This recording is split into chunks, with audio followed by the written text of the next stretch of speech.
Coming up on Evening Edition, potential flooding could be costly for Southern Illinois. Plus, an economics professor breaks down revenue from cannabis sales. And President Trump discusses how the coronavirus has impacted the stock market. Live from Southern Illinois University, you're watching River Region Evening Edition. Good evening, I'm Sheila Mathis. And I'm Jacob Gordon. We begin tonight with the weather. Parts of the river region are under a winter weather advisory tonight. It's some snow and rain expected to move into the region overnight. Jordan Smearman is here now with the first look at weather. Jordan, when do we expect to see everything to start? Well, Jacob and Shay, the winter weather advisory is expected to start tonight, and it should really only be affecting Monroe County, which is where Waterloo is in our river region, as you can see, just a little bit northwest here of Carbondale.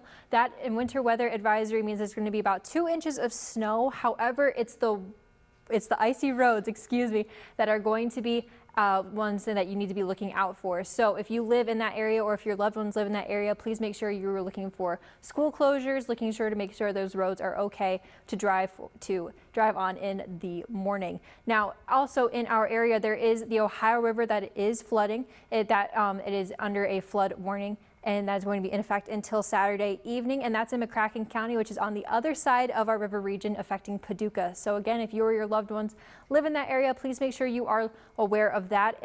And looking at the National Weather Service to make sure that that advisory, does not extend all the way past Saturday evening. But for tonight, we are going to be seeing 39 degrees with some partly cloudy skies. By morning, it is going to be 34 degrees with some snow showers. However, those snow showers will be clearing out of our area to some clouds and 35 degrees for that temperature. For the rest of my full forecast, there are some snow showers. So I'll explain a little bit more about that. However, we are going to be seeing maybe some spring temperatures as we go into March. I'll tell you all about that in my full forecast. All right, Jordan, thanks. It appears our region may be in for another flood battle this spring. From now until mid-May, the National Weather Service says flood potential is above average or above normal for much of the Ohio and Mississippi River basins and their tributaries across southern Illinois. As we mentioned before, and you've seen before, many rounds of heavy rain have fallen since December 1st, and the rivers are running above normal across the region. Last year's flooding cost southern Illinois more than $13 million in Jackson and Alexander counties, among the hardest hit. The Cave and Rock Ferry back open tonight. The ferry resumed service this morning. The Cave and Rock Ferry has been out of service since February 15th, with rising floodwaters covered Kentucky Highway 91 near the Kentucky Landing. The Kentucky Transportation Highway maintenance crew started removing drift, mud, and other debris along almost 1 mile of Kentucky Highway 91, leading to the Kentucky Landing yesterday. This morning, the crews were able to finish debris clearing and inspection work in time for the ferry to resume service on normal schedule today. The Southern Illinois Drug Task Force continues to crack down on the sale of crystal methamphetamine in the region. Today, they announced an arrest made in Massac County. The task force says it served an arrest warrant in Metropolis on Thursday. They were joined by officials with the Massac County Sheriff's Department, Metropolis Police Department, Illinois State Police SWAT, and Illinois State Police District 22. Officials said this was part of an ongoing crystal methamphetamine investigation.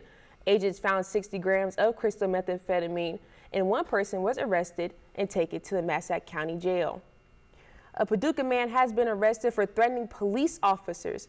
Paducah Police Department officers saw Michael Searcy walking into traffic, waving his arms and yelling at vehicles. Police say one of its officers stopped to check on Searcy, but the man ran at the officer, swinging a bicycle chain and vice grips. Another officer arrived on the scene and was able to get behind Searcy and take him to the ground. He was arrested and taken to the McCracken County Regional Jail, where he faces charges of second-degree disorderly conduct, third-degree terroristic threatening, and public intoxication/controlled substance. A Williamson County man is headed to prison for violating terms of his probation when he beat his girlfriend. The Jackson County State's Attorney says 29-year-old Joseph Joyner pleaded guilty to domestic abuse charges. The Carterville man was sentenced to 3 years in state prison. Back in May of 2019, the Jackson County Sheriff's deputies arrested Joyner after finding his girlfriend inside a vehicle with him. She had darkly bruised and swollen eyes and redness on her cheeks. Then in July, Joyner pleaded guilty to charges of domestic battery and resisting a peace officer. He was sentenced to probation. Joyner did not comply with the terms of as ordered, so he was resentenced this month.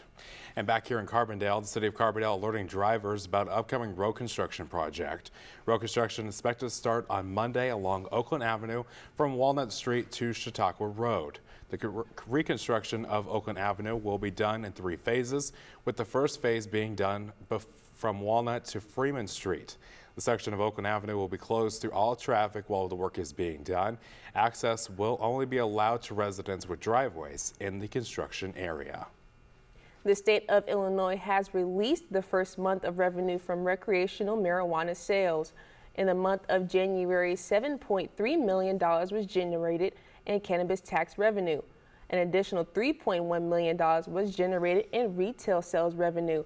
Dispensaries across the state sold nearly $40 million worth of recreational pot in January. Governor Pritzker estimated sales will generate $28 million in cannabis tax revenue for the remainder of the 2020 fiscal year. However, the Director of Analytics, Finance, and Economics at SIU says it might not be enough to save Illinois alone.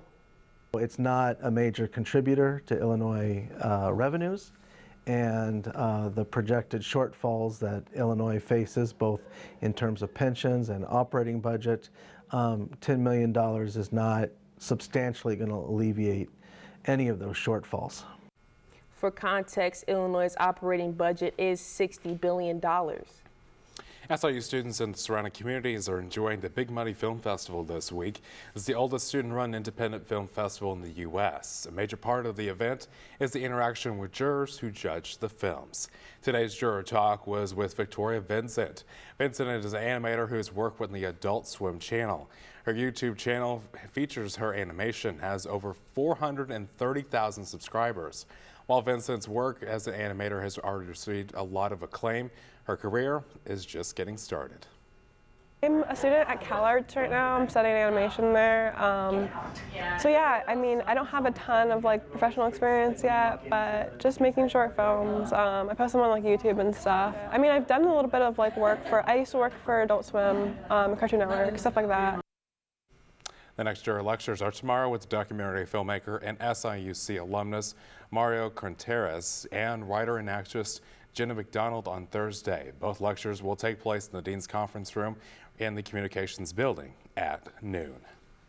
Ahead on Evening Edition, fears continues to rise as the coronavirus continues to spread. Plus, President Trump on his way home tonight after a trip to India that was heavy on pomp and pageantry, but not on trade breakthrough that many hoped. You're watching Evening Edition at 5.